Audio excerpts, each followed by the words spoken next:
안녕하세요, 조널마킹입니다. 이란전 승리로 조 1위 탈환에 성공했었지만 예선 최종전 아랍에미리트 원정에서 1대 0으로 패배하며 조 2위로 떨어졌는데요. 아쉬움이 많이 남았습니다. 난적인 이란을 쉽게 잡아 조 1위에 올라서게 되었고 자력으로 1위 진출에 가능했기에 아쉬운 결과인데요. 또한 골대를 2번이나 강타하면서 운도 따르지 않았습니다. 라인업은 키퍼를 제외하고 이란전과 같았습니다. 조금 달랐던 것은 황희찬이 왼쪽 윙포워드도 출전했고 손흥민이 오른쪽 윙포워드도 출전했습니다. 골문은 김승규가 아닌 조현우가 지켰는데요. 한 가지 변수는 조규성이 코로나로 명단에서 빠졌고 이동준이 대체 발탁되었습니다. 경우의 수를 따지지 않고 본선 진출 확정에 무패를 달리며 좋은 성적을 기록하고 있었지만 아랍에미리트전 패배로 유종의 미를 거두지 못했는데요. 그간 너무나도 잘해왔기에 더욱 아쉬움이 남습니다. 이날 경기에서 패배 요인을 살펴보면 크게 4가지로 나눌 수 있는데 선수들의 체력 문제, 라인업, 빌드업, 전술적인 문제를 뽑을 수 있습니다. 우선 체력적으로 너무 지쳐 보였습니다. 전방에서 공격 전개를 할 때 움직임이 조금 늦는다거나 선수들의 호흡이 맞지 않으면서 미스가 많았는데요.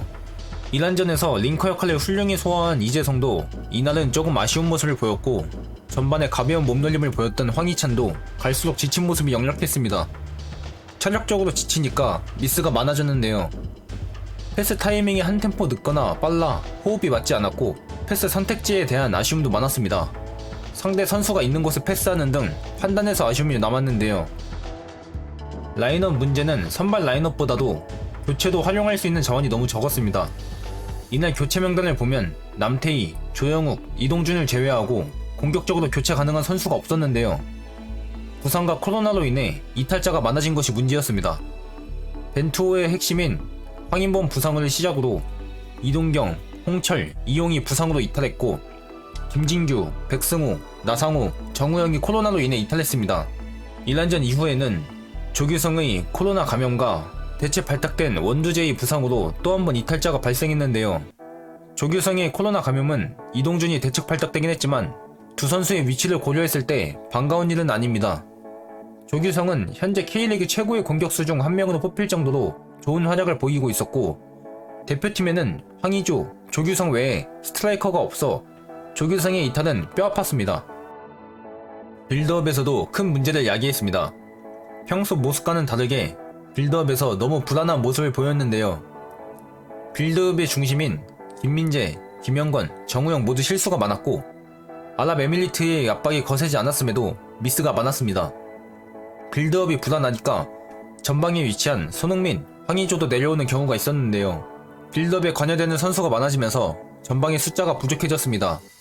전방의 숫자가 부족하기 때문에 템포 빠른 공격이 불가능했고 공격 지역에서 수적 열세로 인해 패스가 연결되는 장면이 적었습니다. 이미 상대 선수들이 자리를 잡고 수비하고 있었고 수적으로도 유리해 두 줄 수비를 뚫는데 어려움을 겪었는데요. 아랍에미리트는 적은 선수로 압박을 가하고 후방에 많은 숫자를 뒀는데 적은 숫자로 가한 압박이 통하면서 큰 효과를 봤습니다. 압박은 압박대로 효과를 받고 후방에 많은 선수가 남아 수비에 두 마리 토끼를 모두 잡았습니다. 전술적인 문제도 있었습니다. 우측 라인을 제대로 활용하지 못했는데요. 공격에서 전술의 큰 틀은 지난 이란전과 크게 다르지 않았습니다. 다만 이번에는 황희찬이 좌측 윙포워드로 출전한 것과 선수들이 지친 것이 문제를 야기했습니다. 이란전에는 황희찬이 우측에 위치했을 때 폭을 벌리고 김태환의 오버래핑으로 측면 공격을 만들어 나갔는데요. 하지만 황희찬이 좌측에 위치하자 김태환이 우측에서 고립되는 경우가 발생했습니다. 손흥민이 중앙으로 이동해 플레이하고 권창훈의 경기 영향력이 적어지자 김태환을 도와 우측 공격을 만들어 나갈 선수가 없었습니다. 물론 좌측에 수비를 몰아넣고 김태환이 위치한 우측을 활용한 장면이 몇몇 있었는데요. 하지만 김태환의 크로스 타이밍이 늦거나 선택에 대해 아쉬움이 있었고 황의조에게 정확히 연결된 크로스는 골대를 맞으며 득점으로 연결되지 못했습니다. 한 가지 더 아쉬운 점은 황인범의 부재입니다. 지난 이란전에는 황인범의 빈자리를 이재성이 잘 채워줬지만 아랍에미리트전에는 이재성도 지친 듯한 모습이 있었는데요. 또한 이재성의 창의적인 패스가 많이 나오지 않아 황인범의 패스가 더욱 절실했습니다. 물론 이재성은 황인범이 있더라도 선발로 출전하기 때문에 이재성에 대한 아쉬움이나 황인범의 부재에 대한 아쉬움보다는 창의성이 결여된 것이 아쉬웠습니다. 상대가 두 줄 수비로 내려앉았을 때 가장 필요한 것은 예측 불가능한 패스나 중거리로 상대의 허를 찌르는 것이 가장 중요한데요. 하지만 이날 공격진들은 창의적인 패스가 많지 않았습니다. 창의적인 패스가 적다는 것은 그만큼 상대가 우리의 패스를 읽기 쉬웠다는 것이고, 말 그대로 패스가 읽혀 상대 수비에 막히는 경우가 많았습니다. 승리만 따냈다면 잔력으로 1위 진출이 가능했던 것, 그간 행보가 너무나도 좋았기에 더욱 아쉬움이 남는 게 아닌가 싶습니다. 조 1위로 진출했다면 더 좋았겠지만 3포트도 확정인 데다 경우의 수를 따지지 않고 월드컵 본선에 진출한 것은 오랜만입니다. 예선전 동안 고생한 대표팀에게 박수를 보내며 오늘 영상도 봐주셔서 감사합니다.